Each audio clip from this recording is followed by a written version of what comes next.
যেইভাবে পাঁঠাগুলোকে কাটা হচ্ছিল, মানে ছাগলগুলোকে, আমার এতটাই কষ্ট লাগছিল যে কি বলবো। তো হ্যালো বন্ধুরা, আমি কৃষ্ণ, আমি বম্বে থাকি, আমি সেটিং এর কাজ করি।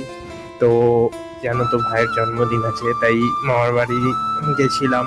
তো রাত্রিরেই গেছিলাম যেদিনকে এসছি। তো এমন ফুল ফুল সাজানো হচ্ছিল, ফুল ফুল সাজানোর পর আমি খেয়ে দিয়ে রাত্রে ঘুমিয়ে পড়েছিলাম। আমার কোনো কাজ ছিল না অতটা। তারপরের দিনেই এরকম সকালে ঘুম থেকে উঠে করছিলাম। তারপর গেছিলাম, মানে সবকিছু জোগাড় করতে হবে।